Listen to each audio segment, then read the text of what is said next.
It's Monday, November 4th, 2019. Welcome to our regular Board of Education meeting. Please stand and join me in the pledge. I pledge allegiance to the flag of the United States of America and to the republic for which it stands, one nation, under God, indivisible, with liberty and justice for all.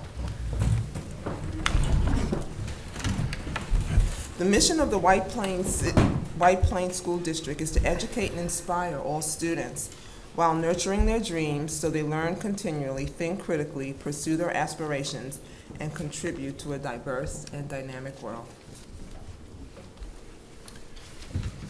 I'd like to ask for a moment of silent reflection on the passing of Regent Judith Johnson, who was also an educator here in the White Plains City School District and a champion for all children throughout the state of New York.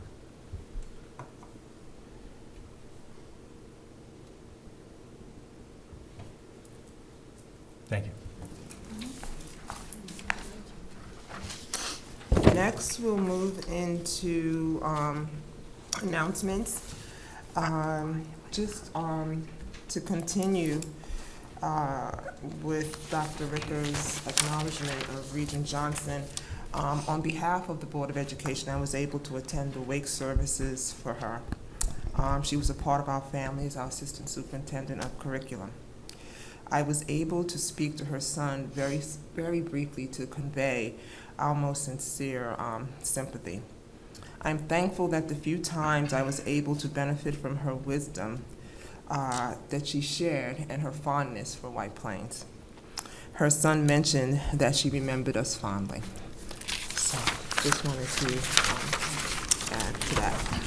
So many of us, some of us attended the 100th anniversary gala for the Rotary Club of White Plains, where our own Fred Singleton was honored. It was a very nice evening, and also honored was our partner, the Youth Bureau. Some of us also attended the Central Hispano 45th Anniversary Gala. We were honored that our superintendent, Lisa Pinero, principal of Post Road, Jesse Osorio, Lisa Pinero, languages other than English, Principal Jesse Osorio of Post Road Elementary School, and Assistant Principal Suzanne Lasser, also of Post Road, and our very own Michelle Schoenfeld. They were all honored at the El Centro Hispano 45th Anniversary Gala, and wanted to say congratulations. Also, I was very happy to attend a town hall in White Plains where Senator Shelley Mayer spoke and recognized our district as strong advocates for funding so that we have what we need to educate our students. We attended PTA council meeting, and there was a presentation from Safety Ron and Sean Lewis. Yeah, sure, yeah. Safety. Yeah. Also, we were also at, many of us were also at Hall of Fame, the Hall of Fame induction. I did stop by but had to leave, but we were well represented. And Leslie Tompkins, our own Leslie Tompkins, who was our band director and coordinator of guidance, was honored, as was John Davidson, performer. Yes. So that was kind of cool. And Very entertaining. yes, and Community budget forum as well. yes, the community budget forum as well. And lastly, I'll look down at Kane. Couple years who bought us trunk or treat, and now it's just something that we do. And again, just wanted to say thank you for that, Kane. I was also able to attend the Ridgeway kind of trunk or treat. We did when they opened. And the Right. playground The new dedication. playground. Right. Dedication also. Right. You guys were early for the dedication. I came later on for the trunk or treat. Yeah, but we were also able to do the high school. So I'll leave Kane to say anything else about that. But again, wanted to say thank you to you. It was just a for- great evening. I don't see our student reps tonight, right? Are they not? No, they're not There's here.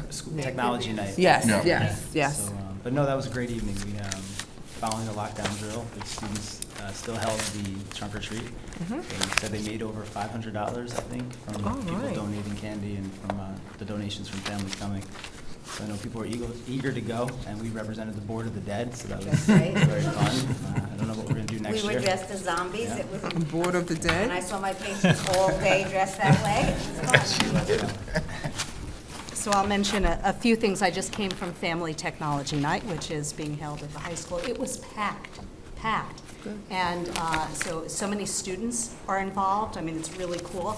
And the keynote address was from an alumna of the high school who has a PhD in applied math and civil engineering, and spoke really enthusiastically about mathematics. And So you know a little bit something about that, right? I wonder why. I also attended the middle school PTA meeting, which was another safety presentation, very well received, and I think very reassuring, to parents. What else did I want to mention? This morning, and I don't want to take away any thunder, but I spent time here with the White Plains Basics program that is being rolled out to the community and community partners, and I'll let Joe No, go speak ahead. more about that. Sure. Sure. Yeah.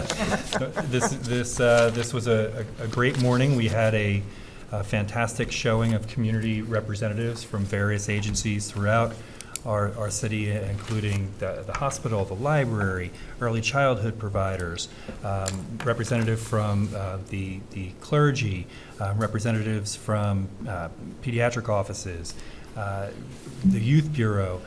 Really, if you could think of folks who are part of the fabric of our community and providing supports and services for students, they were here.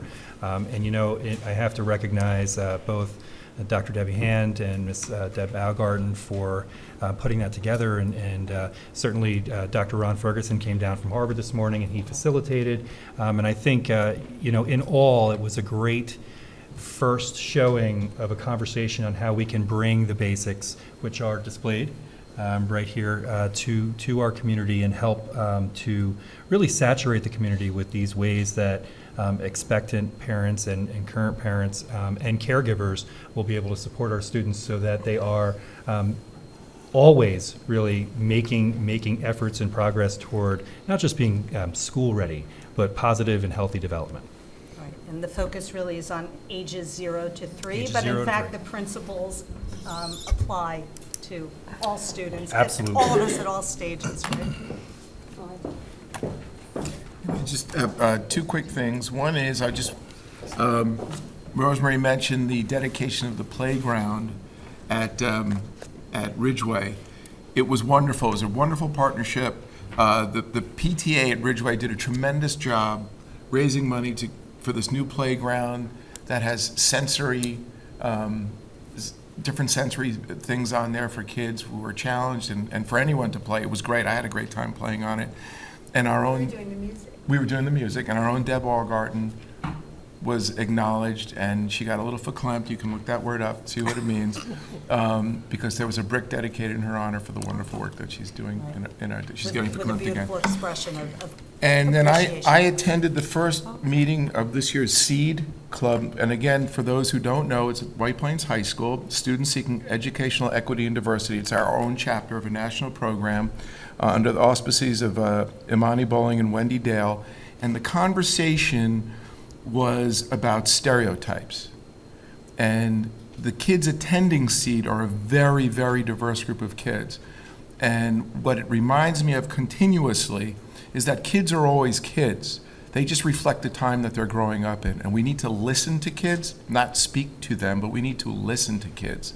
And the conversations were very, very powerful around that room. So I really always feel so much hope when I hear them talking about how they see the world and how they view the world and how they can hopefully change the world. And anyway, it was a great experience. And if anyone can ever make the SEED meetings, you'll be invigorated.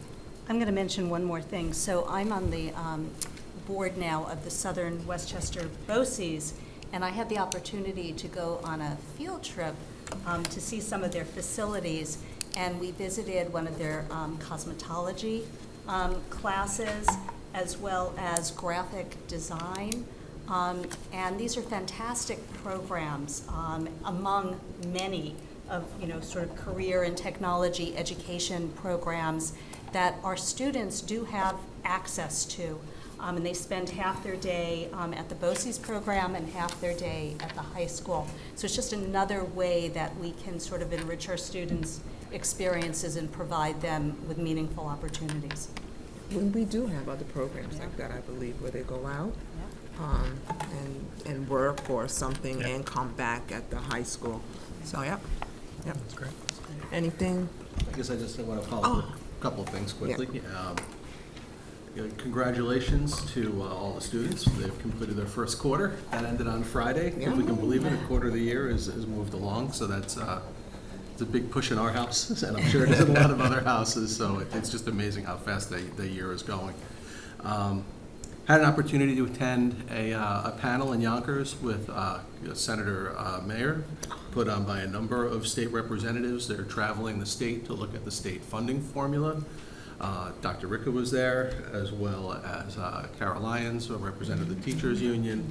It was a really impressive group of people there. Dr. Ricca was on the panel, probably about a 4-hour panel. Yes. After an hour and a half of introductions.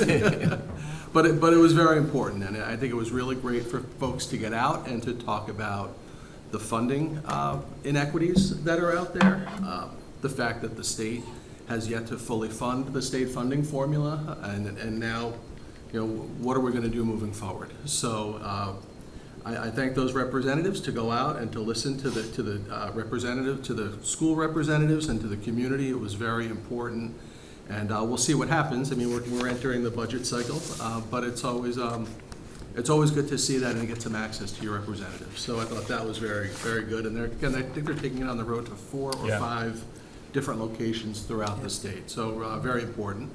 At the high school level, congratulations. I have a parent of a field hockey player. They made it to the sectionals. They won. They played 2 games and they ended it.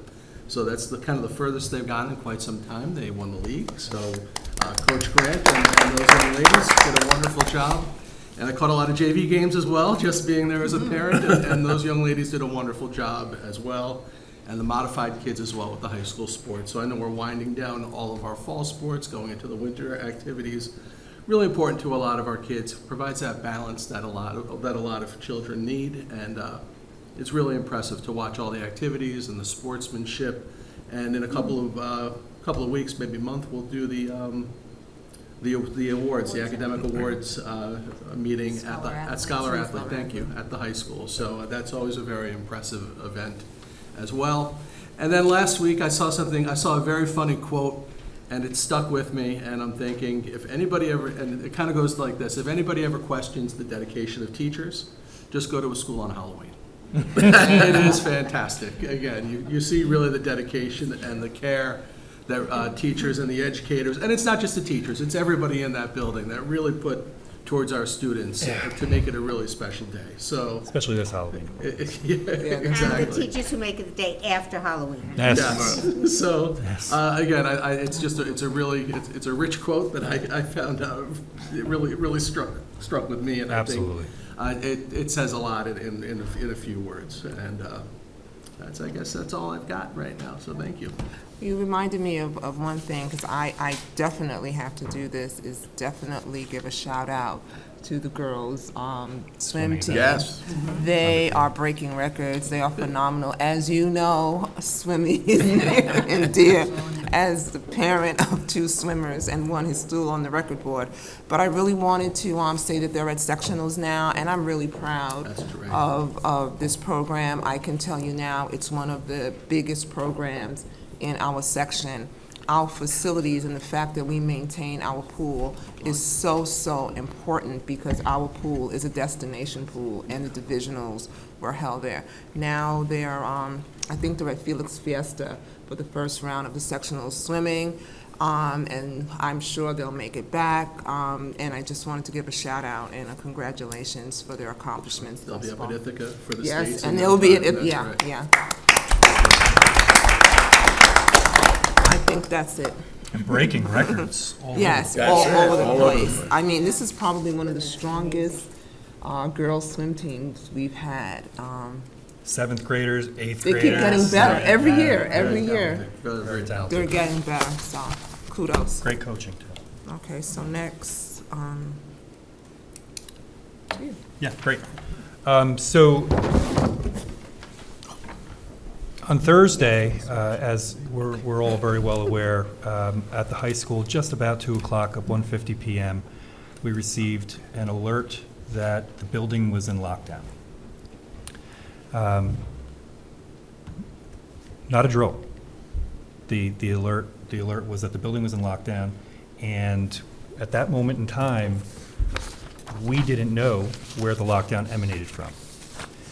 We immediately responded per our emergency management plan.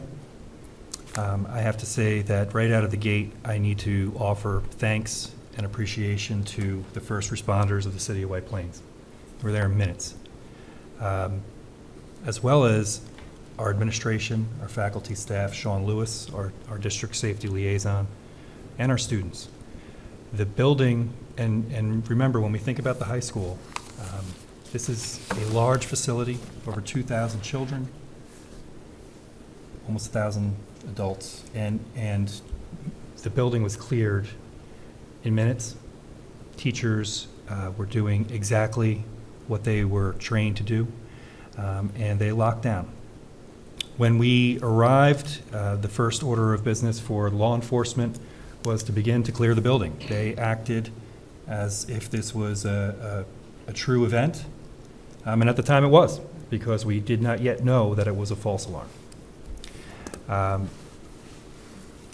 Parents and guardians, of course, began to arrive at the school. Of course, this is right at dismissal.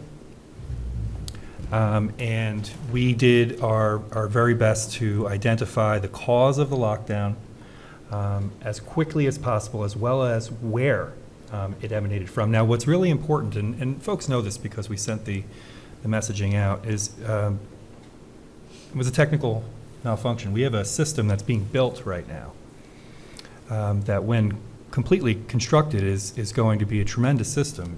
It will not only notify law enforcement immediately, as well as the district immediately if a lockdown is called, as we know, but it will also tell us exactly where it's called from. The malfunction is that as the system is being built, it wasn't supposed to be activated, and it was. Subsequently, of course, we received communication from the company. The CEO of the company is coming on Thursday, sorry, apologies, and we understand all that, we accept it. But at the same time, what we have communicated was that this is, not okay, which of course they understand.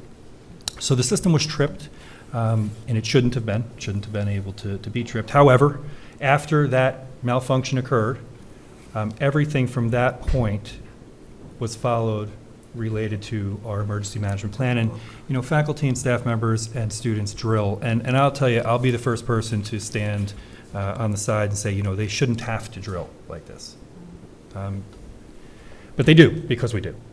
And I think it's because of that training and because of that drilling that they were able to lock down so fast and with no injuries.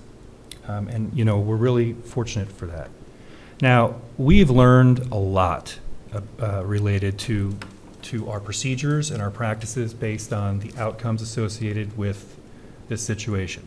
And of course, we're going to incorporate those as we have discussions with our safety team, as well as with law enforcement. We have another scheduled tabletop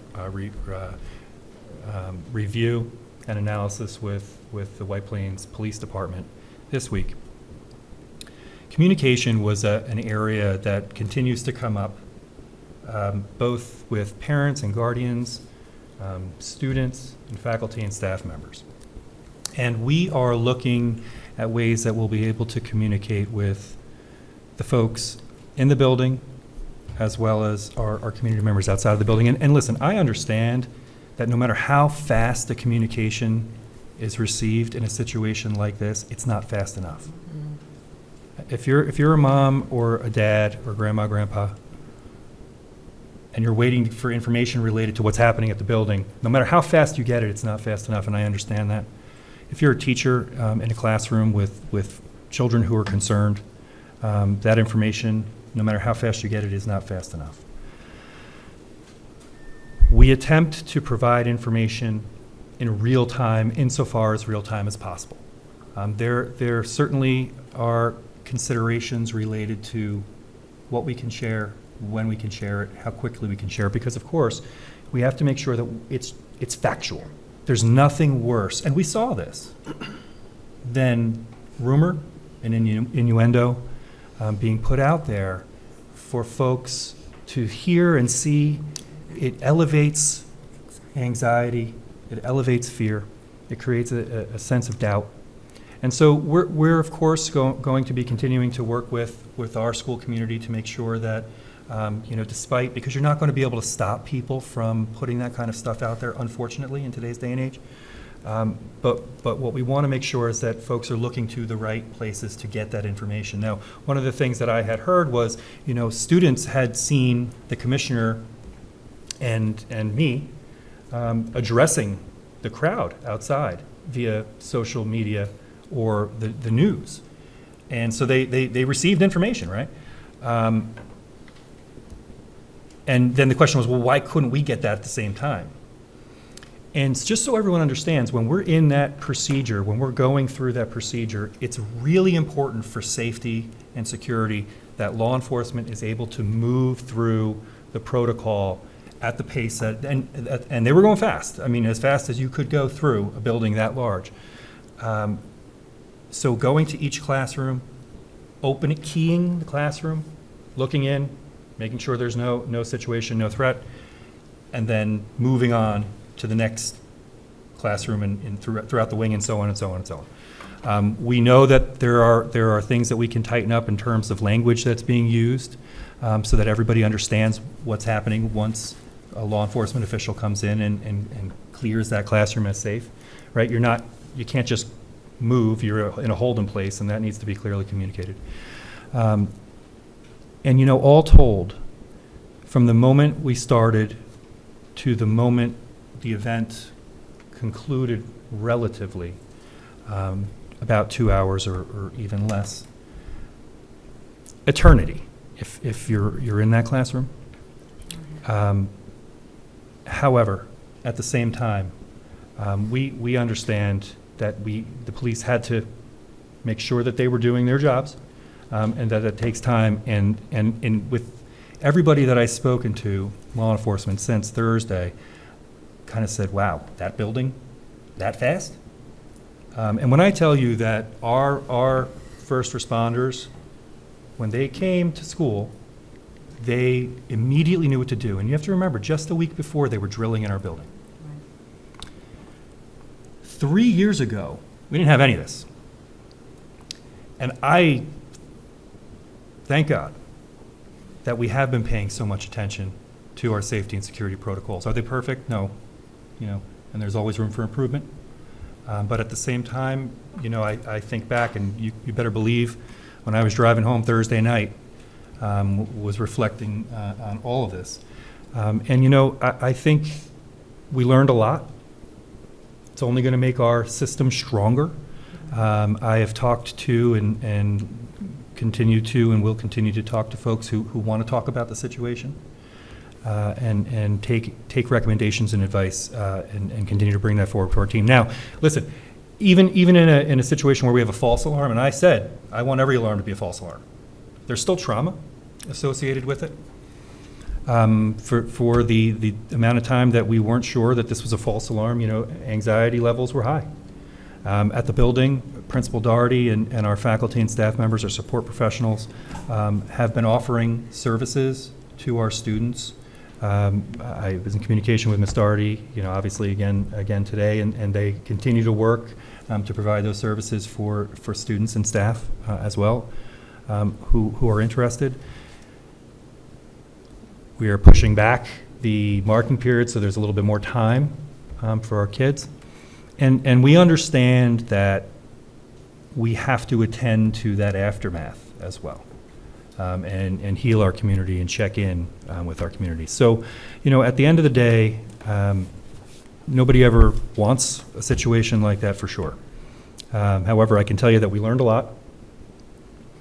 I thank God that our children are all safe, our faculty and staff members are all safe, and I'm really proud of everybody in that community coming together and doing exactly what we trained to do. And, you know, moving forward, I think we'll be positioned well, and by goodness, I hope we never have to do it again. Joe, can you just clarify, you said that we're in the process of building a new system and that it shouldn't have been activated or able to be tripped, but if there needed to be a lockdown, there Yeah. is something in place. There is. So if you could just. Sure, there's a explain that. protocol in place where a faculty member could pick up the phone and contact and call a lockdown, but Right. when this system is complete, anybody would be able to call a lockdown from any place in the building, and the system will show where that call emanated from, and it will also communicate with the rest of our buildings throughout the district so that we all know at the simultaneously at the same time when these situations are occurring. So and this is one of those things, and look, ultimately the responsibility is mine. I'm not going to beat up some unnamed engineer somewhere. The switch was toggled on, and it should have been toggled off. We'll talk with those There was a rumor it was folks. hacked, so that's. Yep, that's- so lots of rumors. Right. And I addressed this a little Right, bit, but I right. guess I might as well address it Yeah. now. Nobody was arrested, Right. right? Nobody was arrested. There were no weapons. There was no violent acts. There was no hacking. Right. None of those things are true. What's true is exactly what we shared, exactly what I just shared with you now. And I think this is important, especially for folks who are watching at home. The school district is always going to tell you listen, this Board of Education and this superintendent are always going to tell you what's happening. We will tell you as soon as we possibly can. And, I was talking to Dr. Vaccaro-Taishi about this, about timeliness of messages. Literally, from the moment that we knew that it was a false alarm, the only duration between that time that it entered my brain to the time that it was in people's homes and on their devices was however long it took for us to type it and press send. That was it. So we are going to move as fast as we possibly can. And like I said, I understand, when you're in the situation, it feels like forever. But I definitely want our community members to know and our children to know. What you hear from us is what's happening. So if there is something to worry about, we'll tell you. If there's not something to worry about, we'll tell you. But the last thing I want anyone to do is to become fearful because they read something that somebody else has decided to throw out there into the world. Yep, absolutely. Thank you. And So- I just want to say thank you for the fact that during Trunk or Treat, we had a conference call Yes, about that call-in for those of us who were there. yes. And- You're welcome. Yeah, and also, I think I can say for all of us, we're all parents, we still have kids in school, and any bored child is a child of this board, so you had a lot of moms and dads. I think, and you said it online, I felt shook, at that point. But I think what you said was needed to be said. And of course, we're always learning. We're always going to want to keep our children safe. And we speak as parents, as guardians, and know that we're going to do everything that we can do to make sure our staff and our children are safe.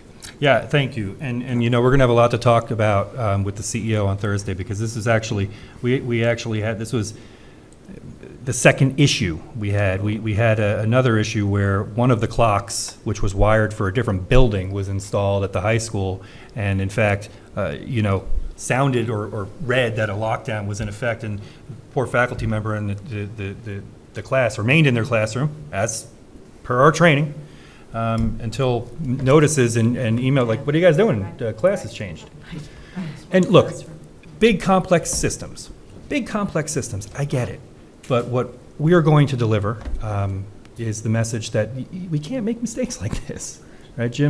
Ricky's always great at reminding me, it's the mistakes that you can avoid that you should avoid, because you're going to get plenty that Yeah, unforced that's errors, true. right? Yes, Right. yes. I mean, and again, Mistakes happen. we're gonna take care of our children. We're gonna take care of our community members, and we really appreciate that that folks were supportive. And I have to tell you, I went out there, and we always say when there's an emergency, don't come to the school. You're a parent. You're going to come, right, we understand that, but, you know, and folks, they just wanted to know what was happening. And so that's our we will let you know, and share that information. I was, when it happened, I was in court in Queens on trial, and my cell phone started blowing up from a community member who was conveying all kinds of information, none of which was true. We were immediately communicating with each other and with Joe, with Dr. Ricca, and I will say that the leadership shown by Joe Ricca Thanks. and the rest of the administration and the staff put me at ease almost immediately, and it just became more of trying to shut down some of the rumors that were flying around and just waiting for accurate information. But Joe, I can't thank you enough, the cabinet, the leadership at the high school. We have a good team, and we have 7,000 kids, and we're all parents. So thank you. Thank you. Thank you. Thank you. Thank you. Well, thank you, Jim. Next we go to public participation. Next, we're going to move to the public participation part of our agenda. Is there any public participation tonight? Sure. The public is invited to address the board and the superintendent on any matter related to White Plains Public Schools. Please limit your statements to 3 minutes. Please also respect the privacy and dignity of all individuals, whether students, faculty, administrators, or others. The administration will be happy to discuss privately any school-related matters of a more personal nature. Dr. Letizia daughter.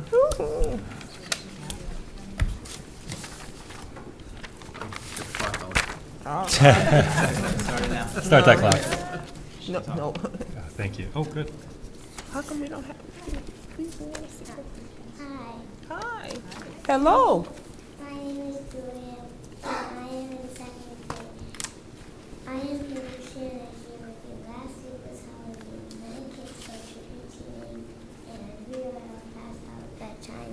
We also eat lots of candy. We will not be able to get our work done because we are so tired, and teachers are tired too.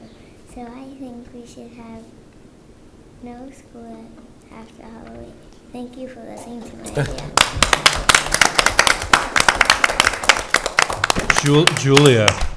Julia, you did such a great job with your persuasive essay. I have to tell you something. I would love nothing more than to give you the day after Halloween off. Maybe next year. So, you know what, Dr. Letizia, you're right. Next year, you get the day after Halloween off. Do you know why? It's on Saturday. That was really, seriously, that was really wonderful. And you know what? Did you have fun at Halloween? Yes. Did you really eat a lot of candy? You did? Did Daddy take any of your candy? Yo! We'll talk about that later, Julia. Thank you, Julia. Thank you, Julia. We Did Daddy appreciate have the it. day off the next day? No. Well, we appreciate you coming to speak with us. And could you please come back the week after the Super Bowl? Well, I was just going to say, right? No work. Please state your name. Jennifer DeGraffenreid? Yes? Adorable. Forgive me, I mean, I'm a teacher at the high school, and I can talk in front of 140 kids all day, but I get a little nervous, so I wrote down what I want to say. Good evening, my name is Jennifer DeGraffenreid. I'm an English teacher at White Plains High School. I'm also a parent of a 7th grader at Highlands and a junior at the high school. I'm here tonight to talk specifically about the clock phone security system that's been installed throughout the district. I have questions about this system because the malfunction lockdown experienced on October 31st at the high school was not the first malfunction of its kind, as Dr. Ricca just indicated. On October 8th, at the start of 3rd period, the new digital clock that had been installed in my classroom began flashing the word lockdown. This notification was followed by a robot voice, which is quite daunting, announcing over and over that the school was in a lockdown. Both the clock warning and the audio announcement caught me and my students off guard as we were completely unaware of this new capability. As instructed, I followed all district protocols and put my room into lockdown. Blinds were closed, computers turned off, lights out, door locked. The 27 amazing students, grades 9 through 12, it's an elective open to all kids at the high school, of my Myth and Legend course, did everything correctly. They silently sat huddled on the floor in the back corner of our classroom as we waited for the familiar door check and the administrator announcing that they were coming in to give us the all clear. Except no one came.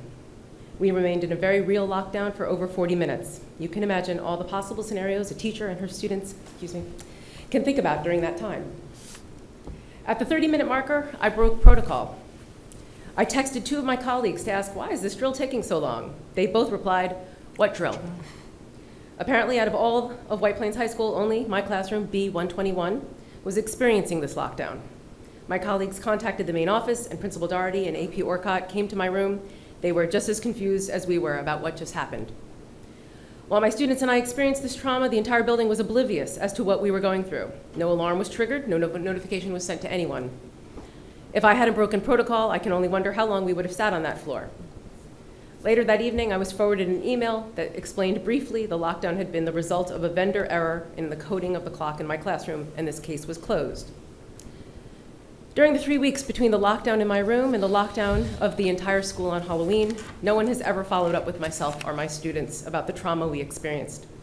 No one ever thought to speak to us about what we could have learned from our experience. In my opinion, the Halloween lockdown was preventable. It seems to me that the entire system should have been taken offline as soon as the administration became aware that it was unreliable and therefore unsafe. That clock is still on in my room. So tonight I'd like to put a few questions out there for the board to think about. Why was a new system online and active in a school building where the faculty, staff, and administration has not been informed about or trained on? I'd like to know district-wide, how many times has this new system malfunctioned? I've heard rumors that mine was not the first malfunction either. After each malfunction, what level of diagnostics were performed? And have these diagnostics been performed on all the clocks and phones to ensure these errors do not happen again? And finally, is this faulty system online right now? And is it functioning in our school buildings right now? I debriefed with my students after the lockdown the next day. I spent all my classes just talking about what had happened, and I allowed every student, when they all wanted to talk, go around and say where they were and what they experienced. The 27 students in my Myth and Legend class unanimously all said they assumed the lockdown on Halloween was a false alarm, and I can think of nothing more unsafe than that, including my own son, who was locked in a closet in the SAIL classroom, because that's where he had been pulled in, who texted me immediately, "This is a malfunction again, right?" To which I said, "How dare you? This is real until an adult comes in and tells you it's not real." I'd like to know if these clocks are still on, because I'm looking at a clock in my classroom, a digital clock that is still live and on. And I'm concerned that I was told it would never happen again after my room, and it did on a much grander scale, and it seems like it could have been avoided. Thank you. Thank you. And I'd be happy to talk with you about all of those questions. I can tell you that the clocks are on, but the capability in order to call a lockdown in that manner is not on. That has been shut off district-wide. The regular protocol for calling a lockdown is what we're using. And the reason why the training hasn't taken place yet is because the system is incomplete. And you're absolutely right, it could have been prevented. It shouldn't have been on. That was a human error. The system itself, and I think this is important, is not faulty. The preventable action of putting a system that's not yet complete online is the error. When the system is complete and training takes place and it's ready to go, the capability of it will be great in terms of being able to secure our buildings quickly and in a uniform fashion, so everybody, in a major campus like the high school, so everybody will know. But you're absolutely right. It could have been avoided because it shouldn't have been on. So I thank you, and again, I'd be happy to speak with you about anything else that you're concerned about. Thank you on behalf of the board for coming forward. Thank you very much. Okay, so next we will move. Okay, so your superintendent. I just have an abbreviated superintendent very quickly. Board of Education Appreciation, thank you very much, and the PTAs have addressed you and thanking you for everything that you do for our children. I'd also just like to share the award that the district received from Lion Electric in terms of being the first district to pioneer electric vehicles, and went up to Albany to pick it up. White Plains, the city proper, was also honored, because I think we're going to have another EV refuse truck in the city as well. So it's very, very exciting. I also want to congratulate everybody who was honored at El Centro, and I want to congratulate El Centro for 45 years of amazing service to our community. Congratulations to our Tigers at the high school. The fall season, I mean, what can you say? It's just in every sport the children excelled. And I have to say, you know, not only do they excel in the athletic events, but we always get great reports from when they travel that our student athletes are just tremendous sportsmen and women as well. And that's really what we're very, very proud of. Family Technology Night is happening, as you mentioned, right now. Great turnout. I have to acknowledge Lucy Roman, Dr. Hand, as well as all the support staff and faculty and staff members who make this happen.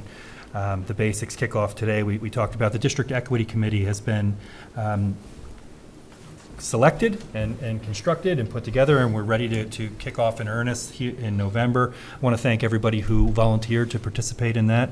It's going to be very important and exciting work for our district. We had over 90 folks reach out and say they were interested in participating. So not only do we have a very strong committee comprised of various stakeholders from all throughout the community, but we also have a really solid reserve list, if you will, for folks to be able to participate if others cannot. I want to thank the Finance Committee as well, and I know you're going to talk about this later, for all of the work that you did related to our Master Planning Committee and the update that you gave.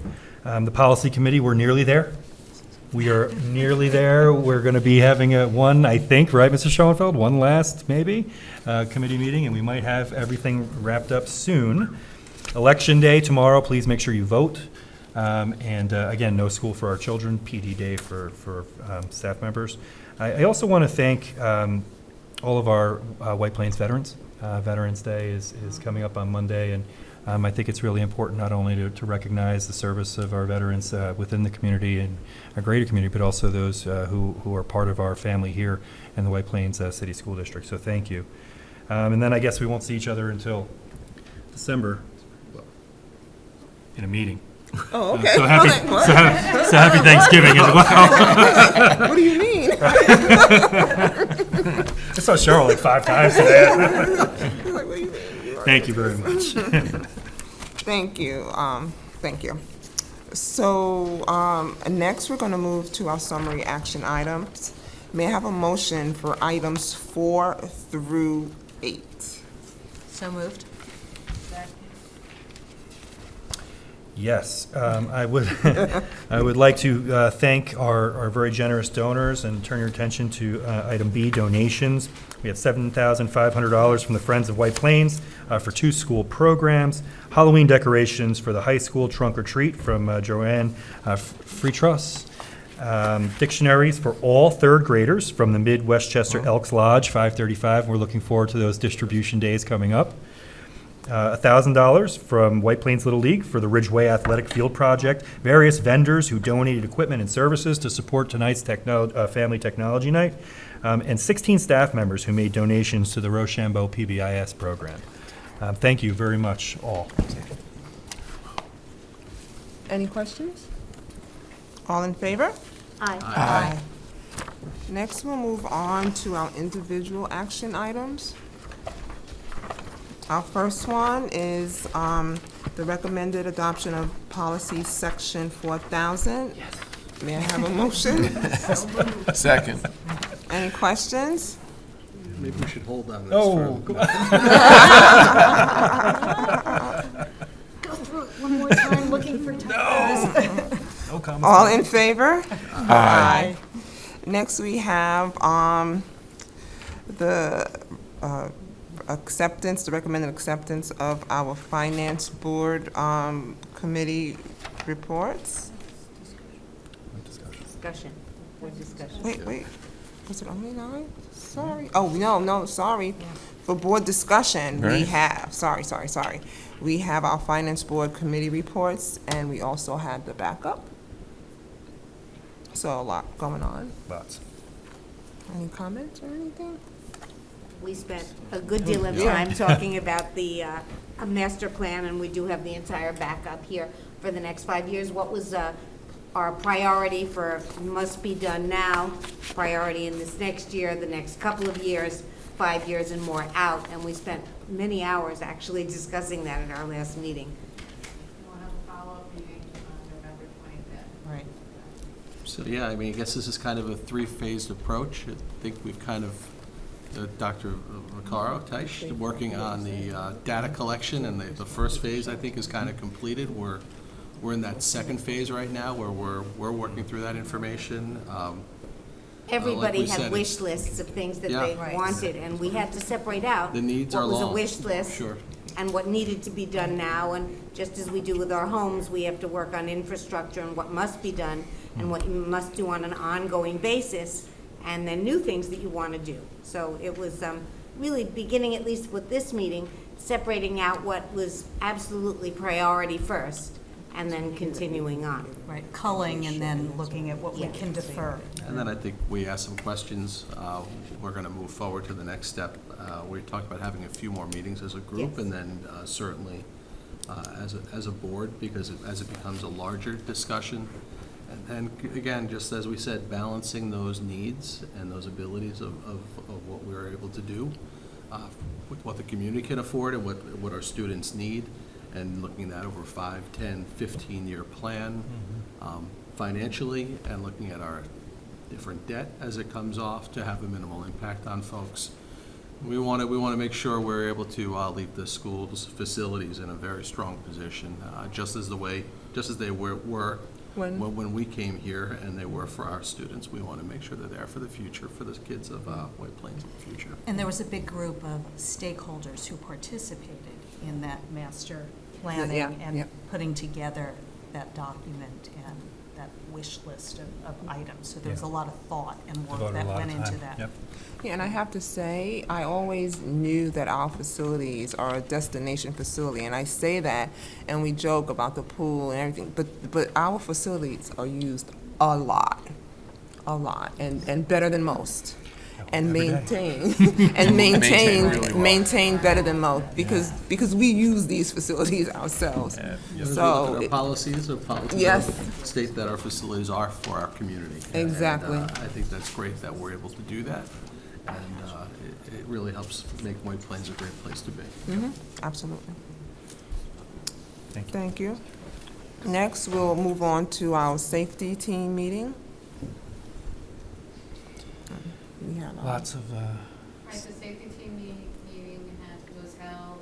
We also included in those materials the information that we shared at the PTA council meeting and Yes. also the middle school meeting. That Sean Lewis gave an update to the safety team with the fact that, our building plans were sent up to New York State as well as our district-wide plans. And pamphlet. Our focuses for the coming year as far as. Yeah, we were, and a couple of us were there and actually have some of the items that were given out. And who could have imagined, that within a week, we would have the lockdown. But yes, a lot of us were there for that.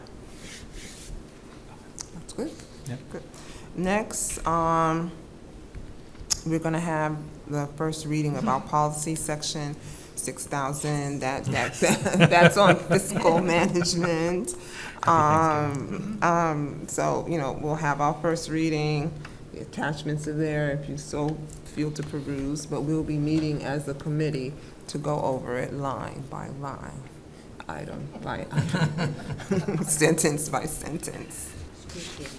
clause by clause. The only other thing I didn't see, do we want to do our committee report outs briefly? We had our HR meeting, and, we discussed things that we cannot discuss publicly, but we do have those monthly. We did have a really comprehensive curriculum committee meeting, and it's so much. Yeah. Oh, you want to do it? No, you Oh, no, yeah. And I'll only go through a little bit of it. You know, we talked about standardized comments for report cards and the use of technology to make the comments really developmentally appropriate. You know, it took quite some time, a couple years, to even get back most of those comments or to create the technology. I think it's just a combination of making sure that we had all the voices from all the teachers. So we went through a process to make sure that we had as much voice in the comments that were selected as possible, and then a committee reviewed the comments that were submitted to us. And, you know, you're vetting out, you're seeing the themes within the comments and making sure that they're worded in a way that we want them to be worded so they're helpful to parents. And that they're not just reiterating what's already stated in the report card. I think we all liked it and we were impressed with the thought and with the comments that rose to the top. We know that Envision's math is off to a good start. We know that K through 2 was a success, so now we're moving to 3 to 5. We also have a math specialist in all of the elementary school buildings. We know that our TAs are also being trained to further support the children in the class. We know there are various programs and opportunities for our children offered by like Iona or IBM to further STEAM and preparation for rigor and enrichment, as well as for students that may need a little more to come up to speed. So I think we're thankful for all that, and I'm new to the curriculum committee. I was on the curriculum committee, I stepped off, I'm back on, so I was appreciative to really hear that we are still moving full steam ahead. And on, yeah, and we're in the 22nd century, let me tell you. But that was it for that. Good. So I'd like to thank our Johns, John Shepherd and John Misavich for taping this very important meeting. The John, just thank you guys very much. We really appreciate you, and you, thank you, and you know I do. Thank you, and happy Thanksgiving. That's right. May I have a motion to adjourn? Vote tomorrow. So moved. All in favor? Aye. Thank you. Thank you.